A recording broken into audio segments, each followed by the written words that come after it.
tarde, o programa Gente que Fala está começando pela Rádio Trianon AM 740 de São Paulo, pela Rádio Universal AM 810 de Santos e também pelas redes sociais.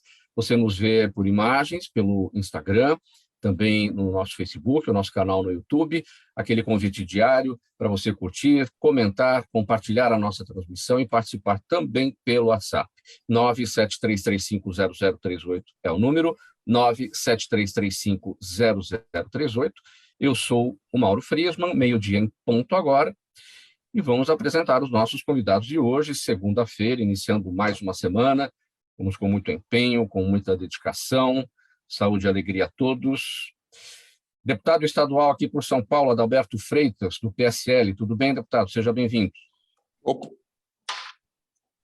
Bom dia a todos. Agradeço aí a gentileza de estar aqui mais uma vez aqui no Gente que Fala, esse importante programa que traz aí, que leva aí a informação, tudo que está acontecendo, com formador de opinião, que você falou, extremamente importante para a população que tem aí hoje nas redes sociais aí a fonte de saber o que está acontecendo. Então, parabéns a você e toda a sua equipe. Muito obrigado.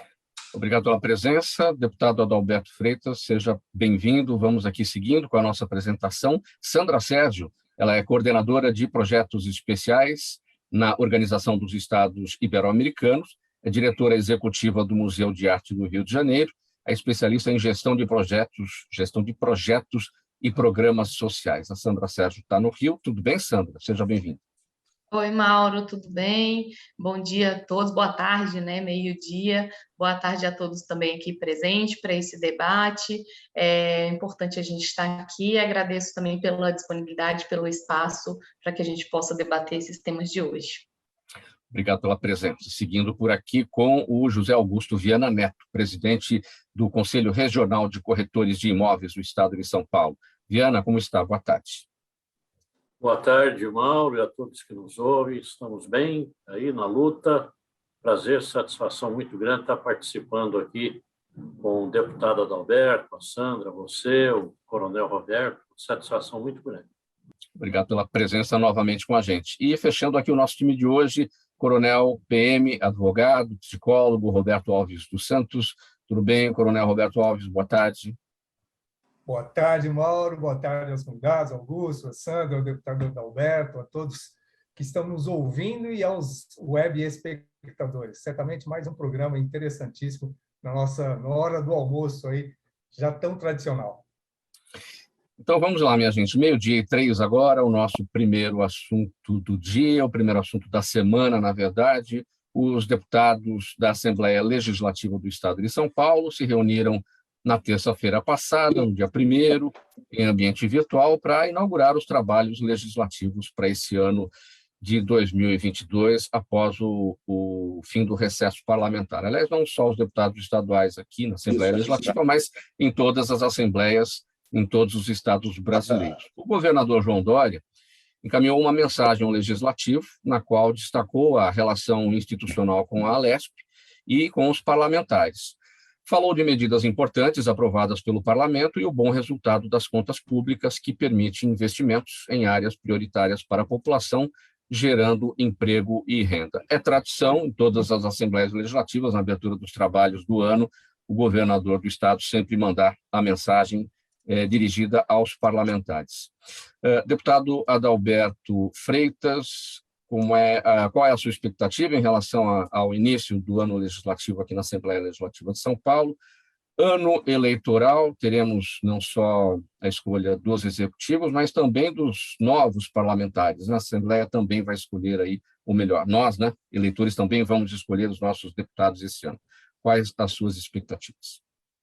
Bom, obrigado mais uma vez, Mauro, por você e a tua equipe estar recebendo, né? Olha só, nós sabemos que aqui ano eleitoral é um ano um pouco complicado, até por conta mesmo das disputas, né, que existem, né, e também da situação que houve.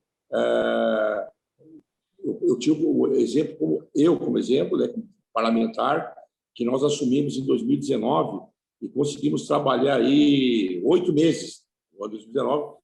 Quando voltamos em 2020, já começou a pandemia. E essa pandemia, né, a gente sabe que está se estendendo. Era 3 meses, passou para 6 meses, já estamos aí há 2 anos, né? Então, é uma situação diferenciada, mas conseguimos, através lá da boa gestão do presidente nosso, lá, o deputado Natário, conseguimos fazer aí sessões plenárias virtuais, conseguimos colocar a pauta em dia e conseguimos também algumas reformas lá no Legislativo que possibilitaram aí, nesse momento de pandemia, essa questão econômica, né, que teve, né, nos outros estados, e o estado de São Paulo conseguiu aí ter um superávit nas suas contas, ter um rendimento aí do PIB maior que até mesmo que da União. E, então, ou seja, as contas estão enxutas aí, o que possibilita ter vários investimentos aí. Aqui em São Paulo estão com várias obras aí em funcionamento, várias obras que estão andando, que estavam paradas, né? Isso para nós é extremamente importante. Eu por estar no primeiro mandato, por conta aí de todo o pessoal da Assembleia Legislativa, da maioria dos deputados, eu fui eleito lá para ser o relator do maior orçamento da história de São Paulo, 286 bilhões, e eu tive aí, nessa oportunidade, apesar de ser novo na Assembleia, primeiro mandato, conseguir conversar com todos os setores do governo, com todos os parlamentares, e conseguir ver aí a necessidade real que tínhamos, né, de poder fazer investimentos em todas as áreas. Então, todas as áreas foram agraciadas, né, um pouco a mais de valor que tinha no orçamento anterior, e com isso vai possibilitar São Paulo ter aí um desempenho melhor do que os outros estados, que nós sabemos que pós-pandemia, existe aquela necessidade premente da recuperação financeira. E São Paulo, por ser aí a capital aí financeira aqui das Américas, né, por ser a locomotiva do Brasil, com certeza não ficará para trás. Eu garanto aí, por conta que eu vi, eu prevejo aí um bom desempenho de São Paulo aqui esse ano. O senhor destacou, deputado, o prejuízo aos trabalhos por conta da pandemia. Os senhores tomaram posse em março de 2019, em março de 2020 a gente já estava ali com todo o prejuízo já inicial da Covid, com o fechamento de tudo.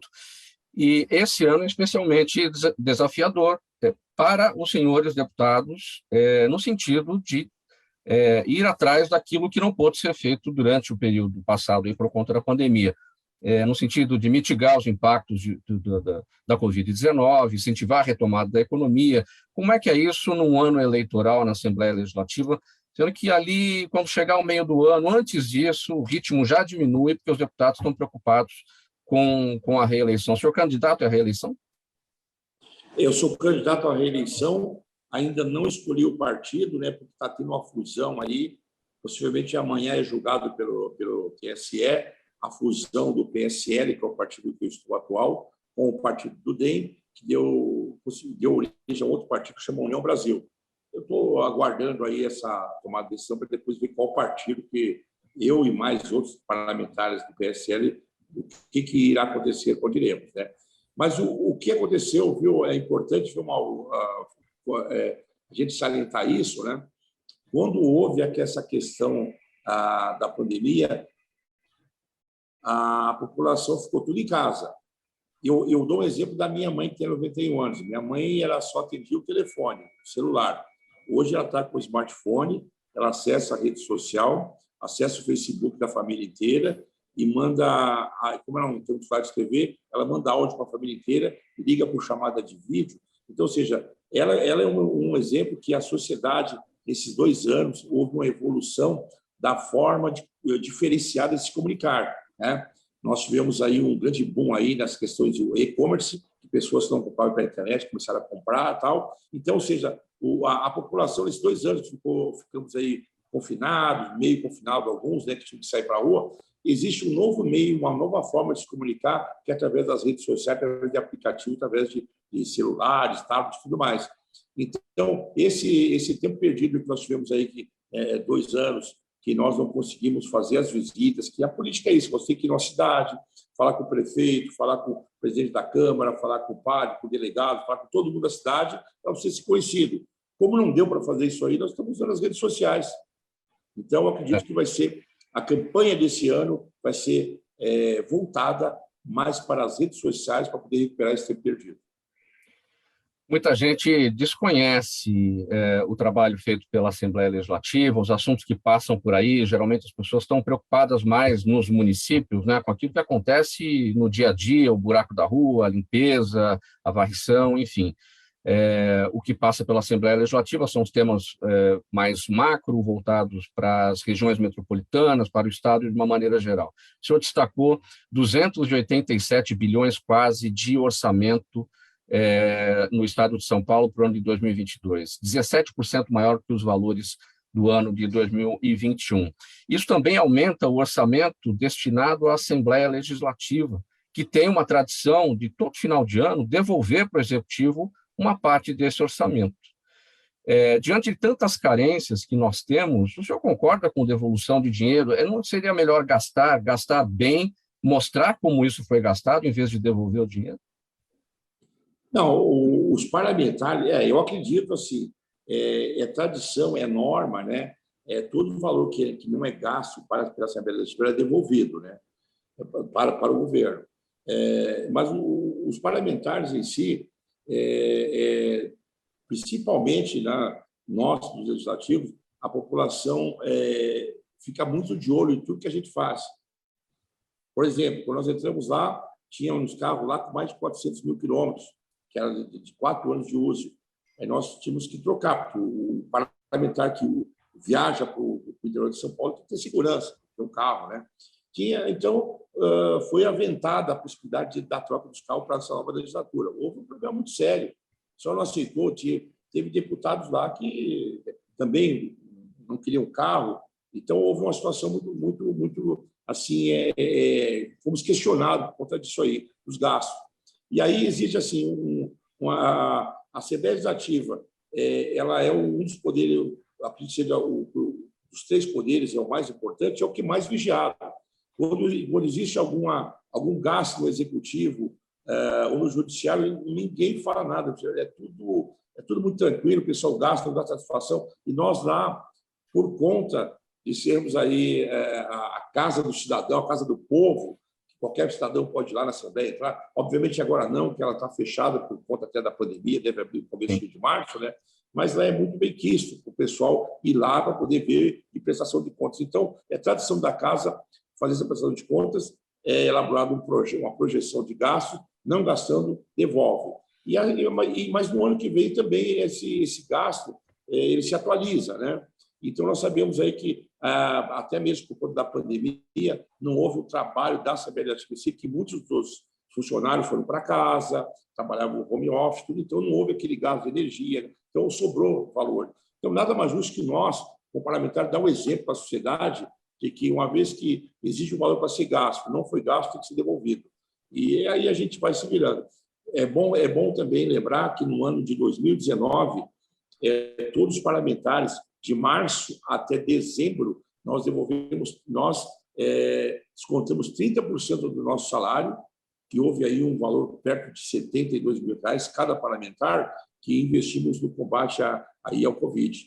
É importante ressaltar isso, né? Aí você coloca 30% do salário, mais 30% do leão, conseguimos aí sobreviver. Então, muito bem. Isso que é importante para nós, como parlamentar, participar também da ajuda da sociedade. 12h14, a gente segue com mais um tema aqui no programa Gente que Fala, edição de segunda-feira. Os protestos, minha gente, por todo o Brasil foram realizados neste sábado para lembrar o brutal assassinato de Moise Kabagambe e cobrar justiça para os responsáveis pelo espancamento do congolês no último dia 24. Os atos ocorreram em várias cidades e encamparam o assassinato de Durval Teófilo Filho por um sargento da Marinha e, consequentemente, os temas do racismo e da xenofobia. Coronel Roberto Alves, de que Brasil estamos falando nesses 2 episódios, do Moise e do Durval? Durval assassinado ali a tiros, né, quando abria o portão de sua própria casa. Ambos os casos no Rio de Janeiro, a gente vai ouvir a Sandra também a respeito, ela que é do Rio, mas eu começo com você, Coronel. Olha, é importante destacar que atos de violência eles não podem globalizar nem generalizar o comportamento de pessoas, né? Nós tivemos Se você trabalhar com números, por exemplo, você está vendo uma redução dos números de ocorrências, de homicídios, de crimes contra a vida. Mas o que significa para o cidadão de bem? O fato em si do congolês, né, talvez traga uma realidade com essa manifestação toda, que eu não entendo o porquê dessa manifestação, pelo evento morte, porque o refugiado ele é tratado com desumanidade e ninguém se preocupa muito com isso. Depois desse fato é que se descobriu que tem congolês no Brasil. Talvez é a segunda ou terceira nacionalidade que mais busca refúgio no Brasil. E nós não nos preocupamos com a realidade lá do país de origem ou do que fazer para recepcionar essas pessoas.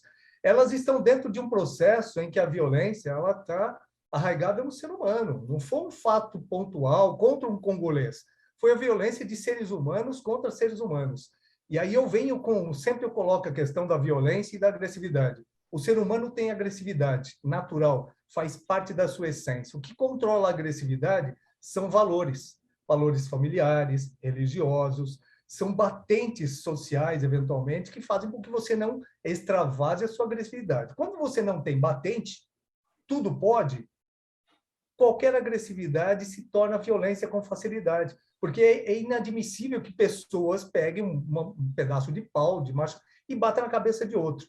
É uma inconsequência de um momento que demonstra o quê? Que o ser humano ele perdeu as suas batentes, as suas travas. É Aí vai para a barbárie. Né?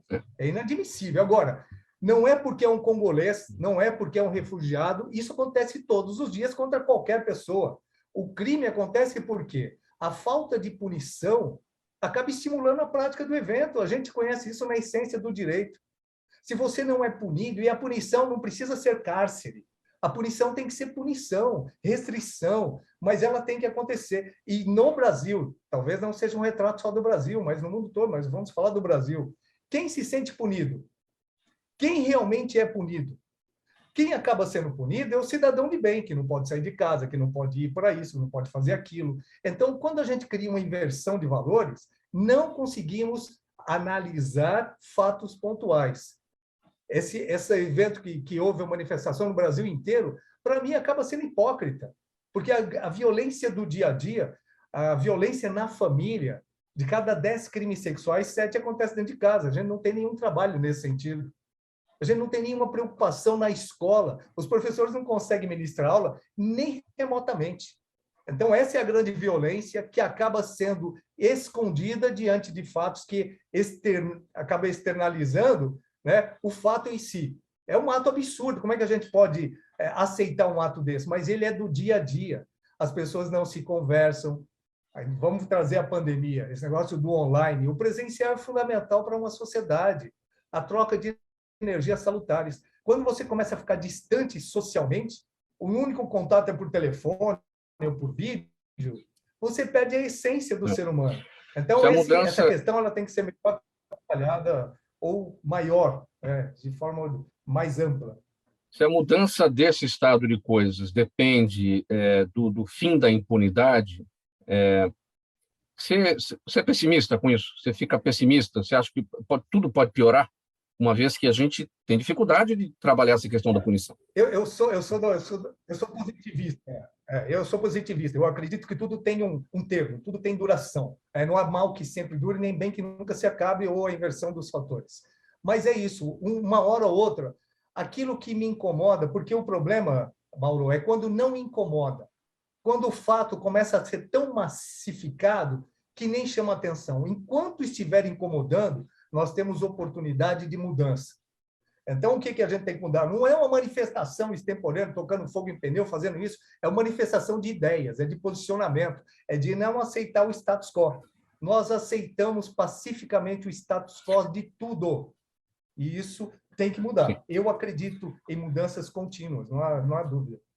Sandra Sérgio, você que vive aí no Rio e de todos nós aqui, aquela que esteve mais próxima de tudo que aconteceu, todas essas coisas chocantes, você compartilha da opinião do Coronel Roberto Alves? Olha, realmente eu acho que é uma questão sistêmica, eu acho que é uma questão que precisa ser combatida, eu acho que a questão do preconceito, do racismo, da xenofobia, ela precisa ser combatida em vários níveis, né? E aí eu falo da área que eu estou e da área em que a UEI também trabalha, e o Museu de Arte do Rio, principalmente, que é através da educação e da cultura. Nós aqui no próprio Museu de Arte do Rio, que é um museu da expressão né, da cultura carioca, que fica aqui no centro, na Praça Mauá, onde desembarcam navios com estrangeiros e etc., já foi vítima os nossos funcionários já foram vítimas de racismo. É um museu que está localizado numa região que a gente denomina como Pequena África, que também enfim, é um histórico um local afro-brasileiro, né? Enfim, de origem africana também, de tantos povos que passaram aqui na época da escravidão.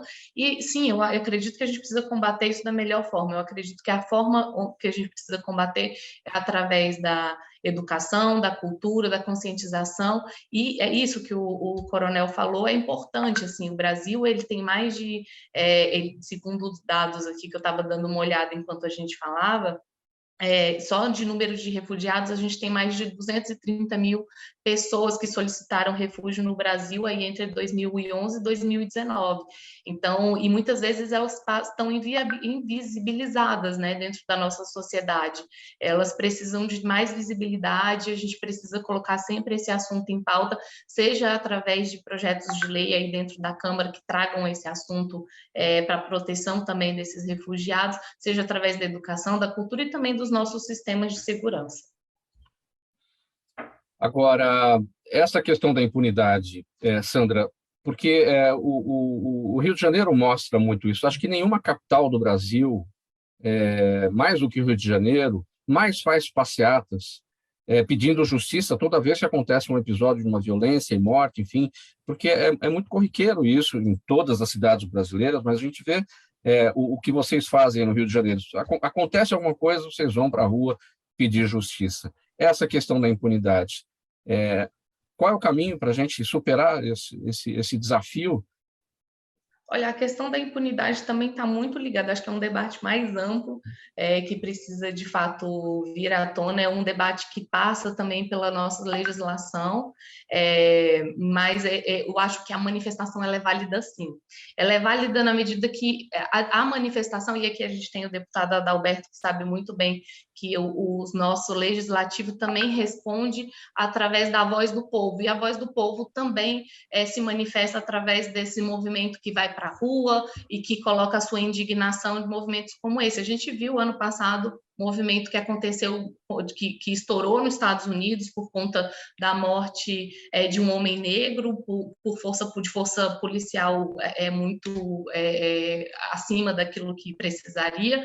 E a gente viu o quanto isso explodiu lá, explodiu em outros países, chegou até aqui no Brasil, enfim, essa manifestação, e que depois ela gera justamente esse holofote em cima desse problema, em cima dessa situação. Acho que a questão da impunidade no Brasil, no Rio de Janeiro, como um todo, é uma questão que precisa ser debatida também a partir da nossa legislação de segurança, nosso judiciário precisa também estar atento a esses pontos. Eu acho que a gente precisa de revisão em muitas das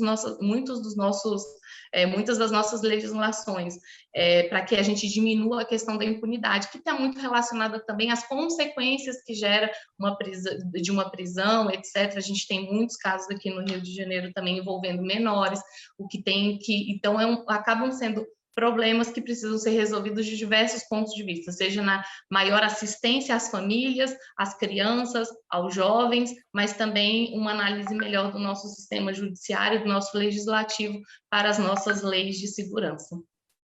Deputado Adalberto Freitas, o olhar do legislador. Afinal, a gente sabe que muita modificação precisa ser feita no nosso Código Penal para poder superar esse ponto aí da impunidade, mas a gente também vê que existem muitas leis que estão aí, mas que não têm o devido efeito, ou porque não se fiscaliza, ou porque não se cumpre mesmo, enfim, o olhar do legislador. Está fechado o seu microfone, deputado. Vou deixar fechado por conta do barulho. Olha só, realmente o Brasil é um país que diferenciado. Nós sabemos que, dependendo da região, dependendo quem são as pessoas que estão no comando da cidade, a gente sabe que existe a forma diferenciada. Eu estava vendo a Sandra Sérgio falando, mandou um abraço também, obrigado pelo que ela colocou, né? Mas a gente sabe que o Rio de Janeiro é quem conhece o Rio de Janeiro, as notícias que a gente falar, ele é controlado. Lá nós temos aí, são facções que coordenam lá, Comando Vermelho, Terceiro Comando, Amigo do Amigo, e tem as milícias, né? Inclusive, hoje saiu uma manchete sobre o produtor Gilmar Mendes, já está associando a morte do Moisés como sendo de trabalho de milícia, né? Então, que parece, né? A gente só ouve falar, né? Que essa questão lá do Rio de Janeiro, o local que ele foi citado, era controlado por algumas pessoas ligadas a algumas milícias. Mas, enfim, a gente está falando dessa questão de lei, né? A gente sabe que a lei existe para ser respeitada, mas no Brasil é muito complicado. Tem lei que já é comum, né?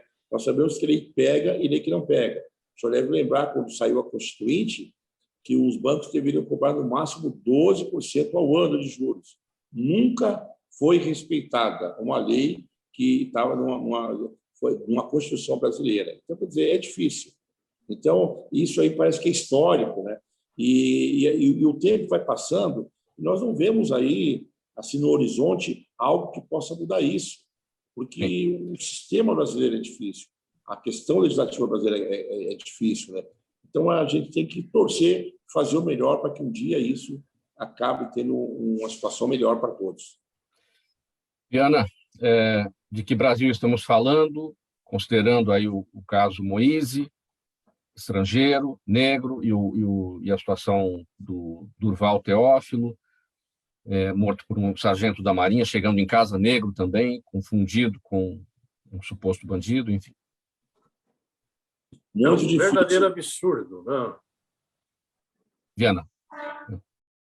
Considero um verdadeiro absurdo, porque, afinal de contas, essas questões, e o Brasil necessita tanto desses imigrantes, desses refugiados, porque estamos começando aí numa retomada do desenvolvimento, e aqui não temos mão de obra suficiente para tocar os projetos necessários para acompanhar a evolução que a própria economia vai exigir de todos nós. Já tivemos aí, num passado não muito distante, vivendo um momento de grande dificuldade em que nosso desenvolvimento encontrou um obstáculo muito grande na falta de mão de obra.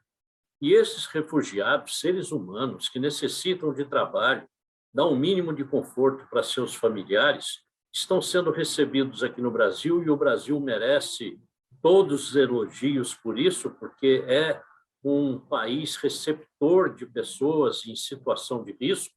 O Brasil dá um exemplo ao mundo dessa sua capacidade, mas a sociedade, aí é que é interessante, né? Criticam tanto os políticos, criticam tanto os governos, mas a sociedade acaba sendo o maior obstáculo, porque quem matou não foi o governo, quem matou não foram as autoridades, quem matou foi gente do povo. E veja que uma morte brutal, uma coisa escandalosa em ambos os casos. Então, é uma situação, eu acredito, concordo com o coronel, que há hipocrisia em certos movimentos, porque há movimentos contra a violência que quebram vidros de loja, colocam fogo aqui, ali. Então, há hipocrisia, sim, mas há necessidade de que isso seja registrado. E nós não podemos continuar a conviver com esta violência barata, irresponsável, de pessoas, não são pessoas que perderam a noção. Ali nota-se nitidamente pelas reportagens que são pessoas que nunca tiveram noção nem da sua própria existência. São pessoas que não sabem nem quem eles representam. E o Brasil, por um outro lado, tem uma questão que também é muito hipócrita. No Brasil, o presidiário é chamado de reeducando, porque tem o Estado brasileiro a pretensão de reeducar o cidadão para devolvê-lo à sociedade. E nós sabemos que essa é uma mentira, isso não acontece. qualquer cidadão agresso do regime penitenciário, ele tende a voltar para a sociedade com um nível de agressividade e uma periculosidade muito maior do que aquela que ele entrou. Lembro-me de uma reportagem na televisão, naquele caso do boxeador americano, não me recordo o nome dele agora, que foi preso, um ex-campeão de pesos pesados. Ele foi preso, ficou numa prisão no Texas, onde nem tinha o prédio, era tudo cabanas de lona, e o Ministério Público naquele estado entrou com uma ação contra o xerife, obrigando ele a colocar uma televisão para os presos assistirem. E ganhou a ação. O xerife foi lá e colocou uma televisão, e o único canal que passava lá era a previsão do tempo. E o xerife deu a seguinte entrevista. Falou, quem está aqui está para pagar o erro que cometeu a sociedade. Aqui nós não estamos reeducando ninguém, eles que aprendam. Mas aqui nós estamos cobrando deles o que eles fizeram e eles estão aqui pagando. E aqui no Brasil é uma mentira. Se fala que está reeducando e, na verdade, ninguém está fazendo nada. Então, é um dos grandes problemas. 29 minutos para 1h agora, programa Gente que Fala, edição de segunda-feira. A gente vai fazer uma pausinha breve aqui, um intervalo para a mensagem do nosso apoiador e voltamos em seguida com a sequência dos nossos assuntos. Até já. Toda ação estratégica de sucesso tem um componente fundamental: um instituto de pesquisas ético, rápido e preciso. Afinal, é ele que vai fornecer informação confiável, sem achismos ou palpites. E isso, numa época de mudanças rápidas e repentinas, é fator crítico de sucesso. A Orbis é um instituto de pesquisas que une precisão e confiabilidade estatística com a mais alta tecnologia em pesquisas do mercado. Tem inteligência artificial, robótica e Big Data, entre outros recursos, para que você tenha uma informação correta, confiável, com o menor custo e no menor tempo possível. Na sua próxima ação, seja ela corporativa ou política, comece pela Orbis. Porque com a informação correta, você vai mais longe, mais rápido e com mais segurança. De volta com o programa Gente que Fala, pela Rádio Trianon AM 740 de São Paulo, pela Rádio Universal AM 810 de Santos e também pelas redes sociais. Faltando 28 minutos para 1h, a gente vai aqui para a sequência no seguinte assunto. O valor da educação e da ciência para a construção de uma sociedade intelectualmente rica e culturalmente igualitária e inclusiva estará em pauta na segunda Conferência Internacional das Línguas Portuguesa e Espanhola, que vai acontecer em Brasília na semana que vem, entre os dias 16 e 18. Realizado pela primeira vez no Brasil, o encontro criado pela Organização dos Estados Ibero-Americanos para Educação, Ciência e Cultura tem como tema deste ano Línguas, Cultura, Ciência e Informação.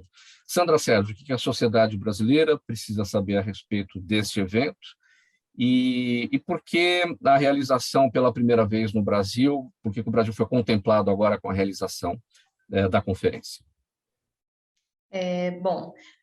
A Conferência Internacional de Língua Portuguesa e Espanhola está na sua segunda edição, como você bem disse, Mauro.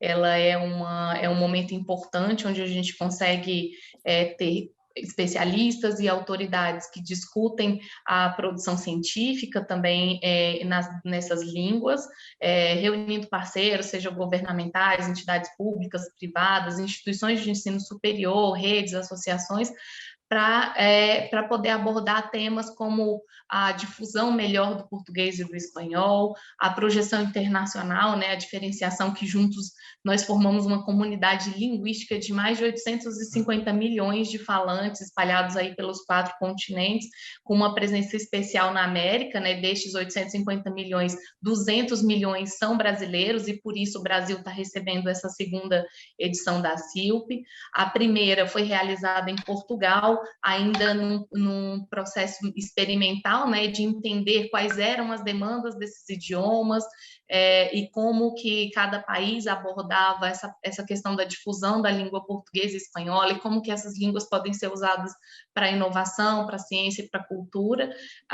E aí essa segunda, nada mais oportuno do que um país que tem 200 milhões de brasileiros falantes de língua portuguesa e vizinhos, né, de uma fronteira de 15 mil quilômetros de extensão, com países que falam o espanhol, possa ser o anfitrião dessa segunda edição.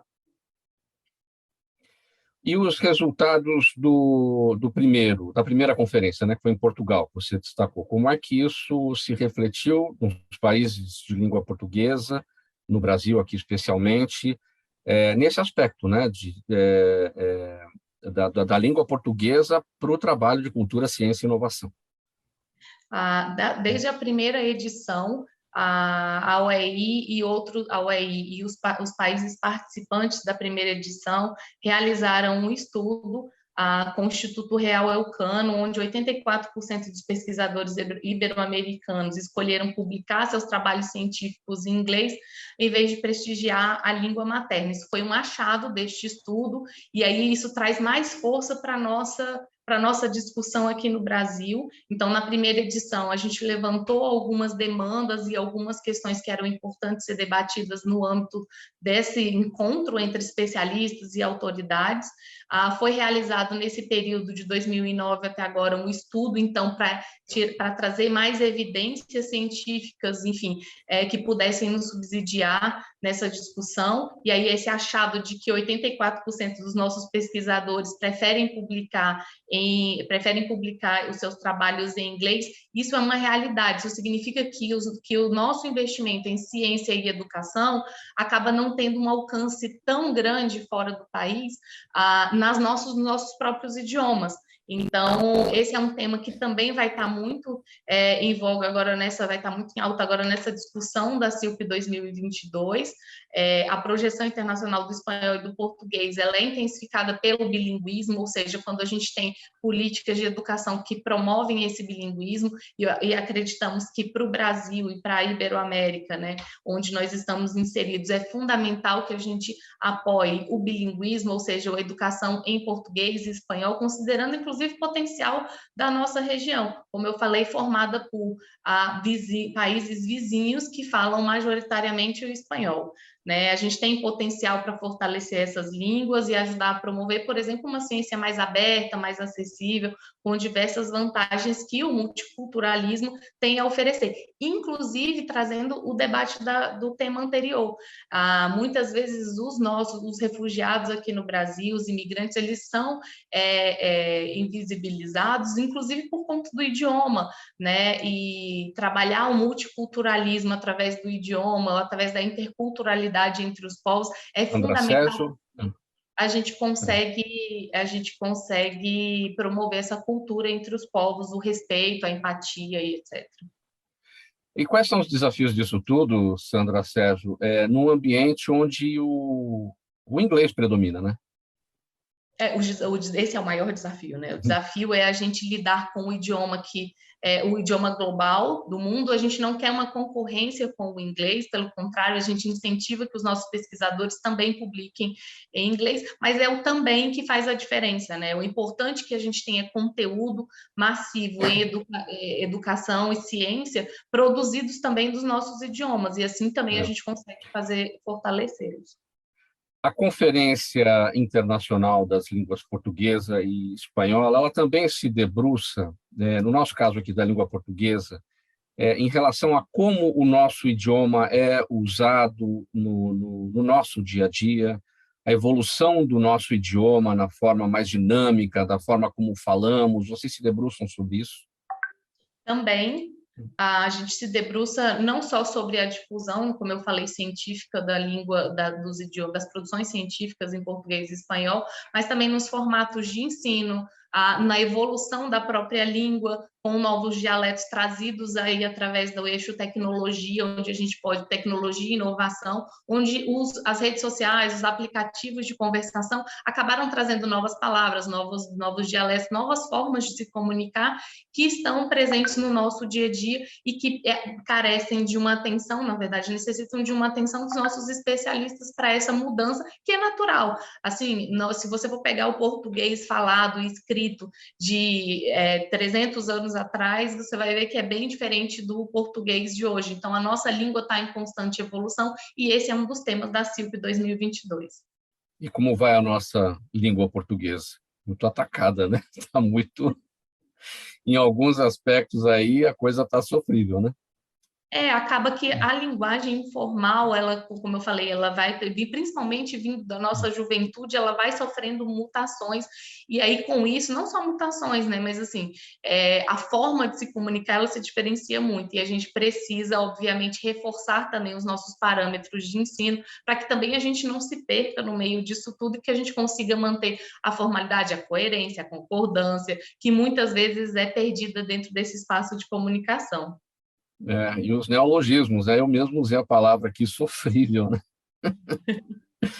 Exatamente. Mas... pode concluir.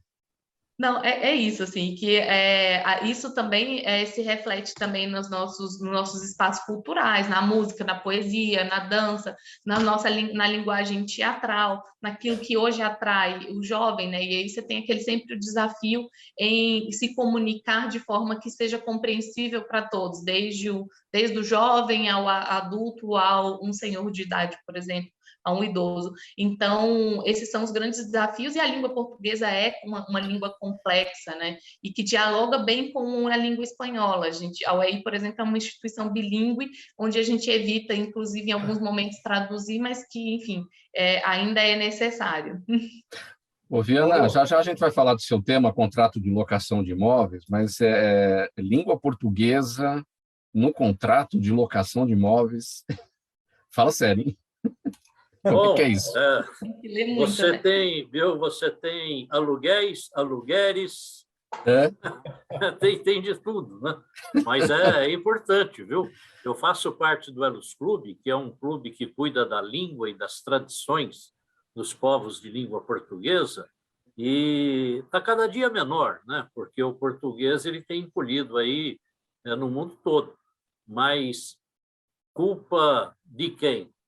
Uma língua dificílima. O inglês predomina no mundo porque é uma língua facílima, né? É de fácil aprendizado. O português é extremamente sofisticado, complicado.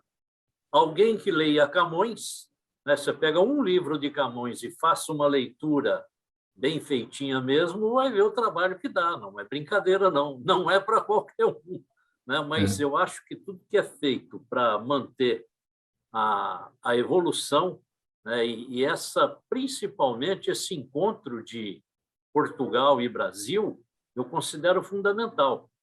Assisto diariamente a Euronews em português e tenho dificuldade, evidentemente, de compreender por tudo. O meu Waze, ele está no português de Portugal, porque eu gosto de ouvir o português de Portugal, evidente, para que a gente possa se corrigir. Mas é muito difícil. Muito difícil porque falamos muito sem pensar, né? E não temos a cultura acadêmica necessária para a autocorreção. Qualquer brasileiro que fale uma frase pode ter certeza que um professor, um linguista vai encontrar um defeito naquilo que foi dito, né? Agora, deputado Adalberto, e a língua portuguesa do parlamentar? O parlamentar que tem o dom da palavra, né, que vai para a tribuna, que tem lá os seus discursos, e que é uma coisa, e o texto da lei é outra coisa, completamente formal, né, com todo um trabalho, né, das comissões de redação das casas de leis. Verdade. A gente, eu costumo falar o seguinte, tem o juridiquês, que a gente usa muito lá, Assembleia Legislativa, entre os pares, né? E nós temos também, assim, quando você vai numa comunidade, que nem eu sou da Zona Sul de São Paulo, você vai numa comunidade bem no extremo da Zona Sul, você tem que escolher até a roupa que você vai lá e a forma que você vai falar com a pessoa. E quando você vai numa reunião com onde está lá o governador, os parlamentares, também é outro tipo de conversa, outro tipo de comportamento. Então, a gente tem que ficar se adaptando, né? Mas na Assembleia Legislativa, como nós temos ali pessoas de vários locais aqui de São Paulo, né? Temos até um que é do Canadá, que é o deputado de Santos, do Canadá. Temos pessoas que vêm do interior, que falam o R arrastado, pessoas até do Rio de Janeiro, parlamentares, que também tem aí pastores. Quer dizer, ali é um misto de pessoas ali, e é importante isso aí, ali mostra como que é a sociedade, e, obviamente, também a questão linguística aí tem uma influência aí, somente que você vê, a gente ouve várias palavras que no cotidiano não são usadas no dia a dia, né? É mais um aprendizado para nós. Coronel Roberto Alves, e no dia a dia dos mensageiros, né, no WhatsApp, você é VC, também é TB, meu Deus, é MDS, né? Você também já está adaptado a essas abreviações e tudo mais. O importante é passar a mensagem quando a gente está no... Não adianta querer brigar no WhatsApp porque está escrevendo errado. Passou a mensagem? Passou. O pior dos meios de comunicação dessa tecnologia é o corretor. Porque se você for escrever e soltar imediatamente, você fala coisas que você nem imagina que poderiam existir, né? Então, essa comodidade acaba atrapalhando também o processo de comunicação. Muitas vezes você escreve algo, o corretor muda e você nem percebe que você escreveu alguma coisa, às vezes até ofensiva. Mas tratando dessa questão do segundo idioma, do terceiro idioma, você aprender um segundo idioma te auxilia, inclusive, a valorizar o próprio idioma e entender o seu idioma. A neurociência já explica hoje, já justifica, né, cientificamente, que as pessoas que aprendem segundo idioma têm melhor capacidade de memorização, de atenção, têm menos problemas de doenças psicoemocionais, como a demência, por exemplo, Alzheimer e tantas outras doenças que, com o passar do tempo, elas acabam sendo espontâneas. Porque o cérebro está numa atividade tão importante que você não tem tempo para ter a demência. Então, é fundamental que nós façamos isso cada vez mais. Agora, no idioma espanhol, olha que interessante, ele sempre foi considerado um idioma de segunda classe, porque na minha geração você aprendia inglês e francês na escola, era português, inglês e francês. O espanhol sequer hoje faz parte do nosso cenário educacional dentro de um país que tem todos os vizinhos que falam espanhol. E nós acabamos, quando muito, falando um portunhol. Né? Nós deveríamos investir mais no idioma espanhol. Ele é muito próximo de nós. Mais de 500 milhões de pessoas no mundo se comunicam em espanhol. E nós temos uma proximidade, uma similaridade muito importante com a língua portuguesa, né? Que vem do próprio latim, mas nós não valorizamos. Então, quando eu vejo valorizações do idioma espanhol, eu fico muito feliz, porque nós precisamos cada vez melhor nos comunicarmos com o mundo. Ainda em relação àquela linguagem polida, arcaica, né? Você, como profissional policial militar, vocês também têm aqueles jargões, aqueles termos específicos, ó, elemento se evadiu do local, né? Popularmente conhecido como o cara fugiu. Sim, sim. O idioma, nós temos o próprio idioma Q, né? Que você, os nossos QAP, QRV, QSL, né? Você tem algumas terminologias, mas elas são internacionais também, né? Essa fonética é internacional. Em qualquer lugar do mundo você fala a mesma coisa, tanto na aviação, que é minha área também, como na atividade policial. O QAP, QRV, eu estou atento e à disposição.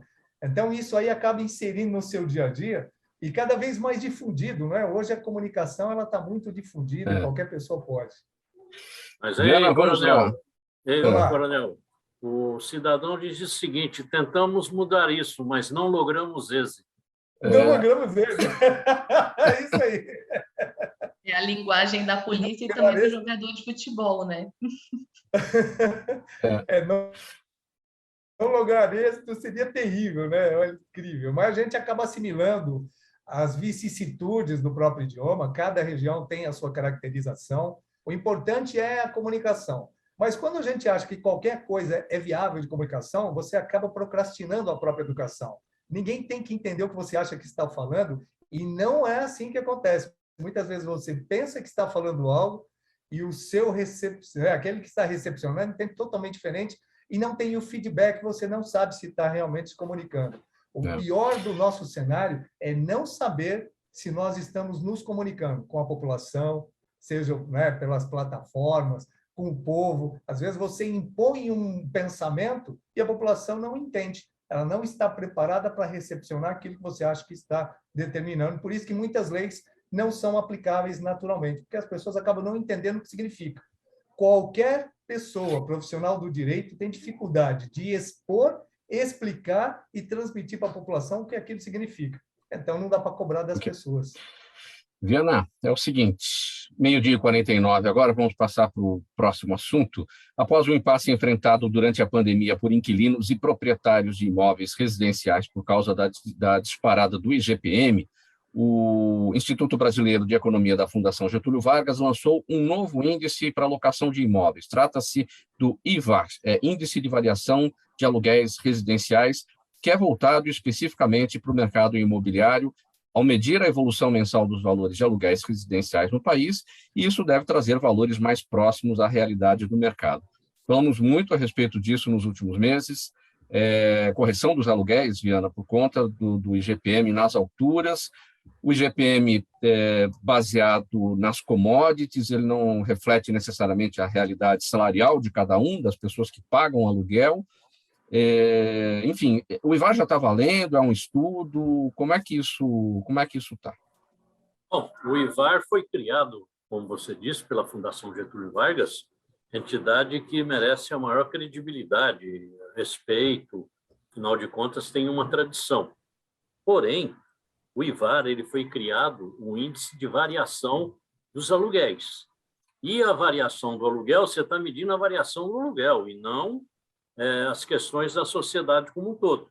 Então, nós percebemos aí, o ano passado, com base no IVAR, e vale lembrar, Mauro, que esse IVAR de 0,6%, ele é o resultado de pesquisas feitas em 4 cidades apenas: São Paulo, Rio de Janeiro, Belo Horizonte e Porto Alegre. Então, é uma amostragem muito pequena, mas de um grande número, né, que são cidades importantes e populosas. Aí o que acontece? Nós tivemos o índice de variação dos aluguéis em 2021, 0,6. Evidentemente que todo mundo fica muito contente porque ela não vai aumentar o aluguel. Ele está mais próximo da realidade do brasileiro do que o IGPM.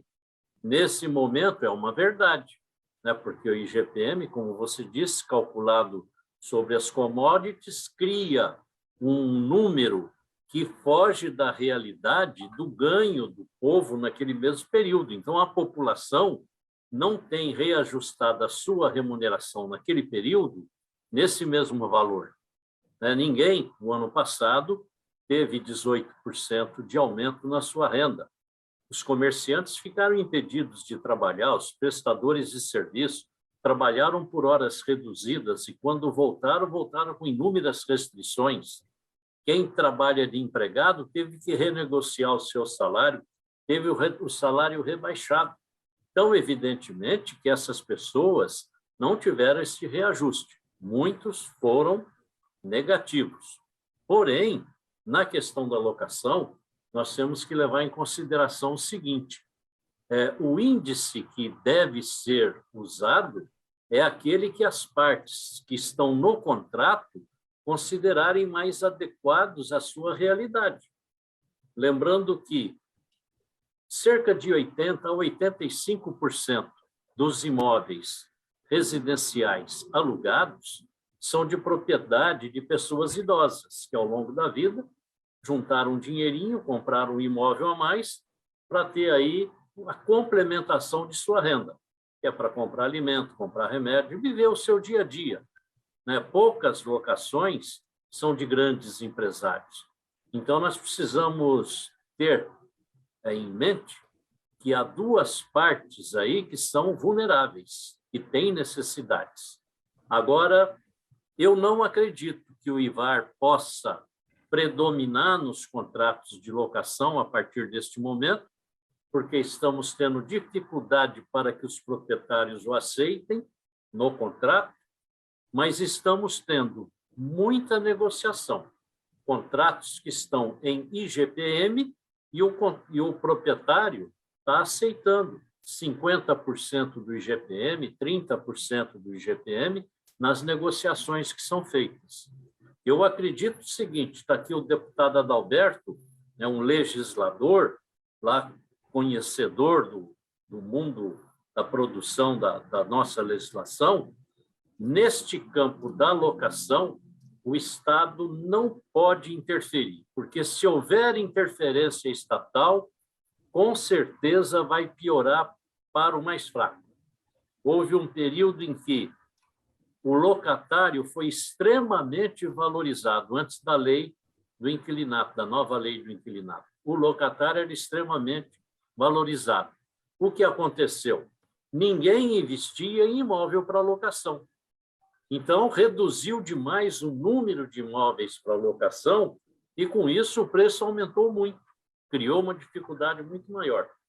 Então, Mauro, encerrando aqui a minha fala, eu quero dizer o seguinte: locação é acordo, compreensão, debate, entendimento. Isso é o que tem que estar presente numa relação entre locador e locatário, para que se possa ter um número adequado para que ambos possam praticar.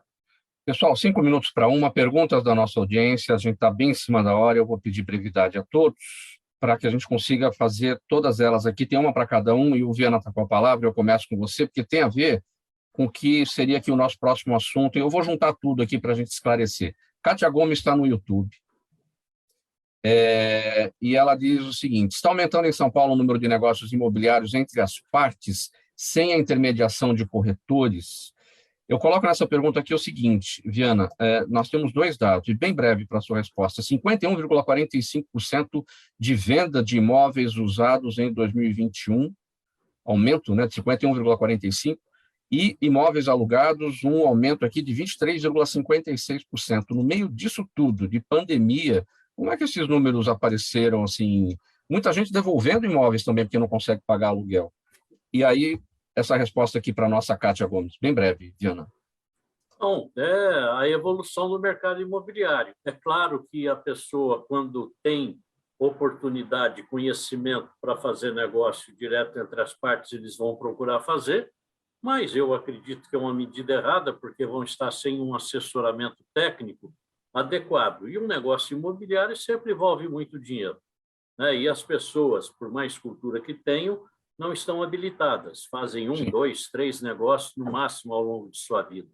Então, eu acho que é muito arriscado. E não tenho, quero muito ao contrário do que ela diz, o que se percebe, nós temos hoje 153 mil corretores aqui no estado de São Paulo, ativos, e o número aumentando cada vez mais. Então, eu acredito que não tenha muito negócio assim direto, não. A Maria José Varela, no Facebook, diz o seguinte: o deputado Adalberto Freitas, ela o cumprimenta aqui. Boa tarde, Adalberto. Deputado Adalberto, os aposentados pedem o seu apoio para votar o PDL 22, Projeto de Decreto Legislativo 22. Ela diz: os aposentados não aguentam tantos descontos. O que o senhor diz para ela? Bem breve, deputado. Olha só, obrigado pela oportunidade. Manda um abraço para essa ouvinte aí que está acompanhando. Nós, lá na Assembleia Legislativa, estamos agora, a partir desse ano, estamos discutindo a respeito dessa questão, que também a gente sabe que o aposentado realmente está sofrendo muito, né? É o que mais teve desconto, mais teve problema aí na pandemia, e pode ter certeza que nós somos vindo dos pares para poder apoiar esse projeto aí, que é do deputado Carlos Gianazzi, um grande amigo meu, inclusive amigo de bairro. Trabalhamos juntos quando éramos jovens. Então, conte com o nosso apoio na Assembleia Legislativa. O seu Jaime, do Jardim Bonfilholi, pergunta, Sandra, o Jardim Bonfilholi, aqui em São Paulo, que você está no Rio, ele aqui, zona oeste aqui da capital paulista, tá bom? Ele diz assim: sei que não é sua área, mas você teria informação do atual estado de conservação do Real Gabinete Português de Leitura, que é um dos monumentos arquitetônicos e culturais aí do Rio? Olha, eu não vou ter o real conhecimento sobre o funcionamento, mas eu sei, bom, enfim, pela parceria que a gente tem aqui com diversos gestores culturais, que ele está em funcionamento, está bem conservado, pode ser visitado, mas eu não poderia dar dados técnicos sobre conservação do acervo, pois eu não tenho essa informação. E aqui a última pergunta, bem rapidinho, Coronel Roberto Alves, qual é a estimativa de suicídios nos quadros da PM Paulista? Pergunta Diego Ortiz no Instagram. Infelizmente, continua alto, é 5 a 6 vezes maior do que a média da população em geral, e é um fato aí que a gente pode trazer futuramente para explanar melhor, mas os números são, infelizmente, muito agressivos.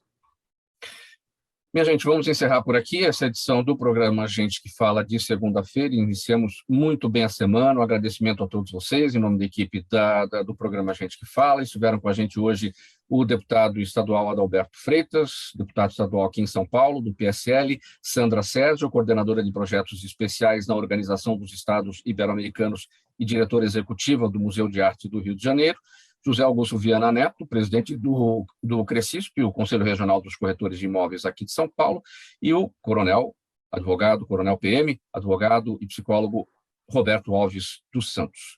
Na mesa de som com a gente hoje, o Isaac Barros, valeu aí, Isaac, muito obrigado, Sérgio Souza de férias, na gerência técnica da Rádio Trianon, apresentação minha, Mauro Friesman, pauta e redação do Pedro Schiavon, Zenilda Salvato, nossa diretora de produção, jornalista Fausto Camunha, nosso diretor-geral, e você, ouvinte, você, espectador, a razão da nossa presença aqui todos os dias.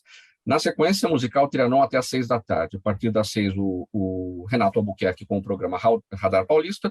Antes disso, a repórter Débora Mendonça com as informações ao vivo do trânsito aqui na capital paulista, nessa segunda-feira chuvosa por aqui. Obrigado pela audiência, 1h em ponto. Tchau, até amanhã.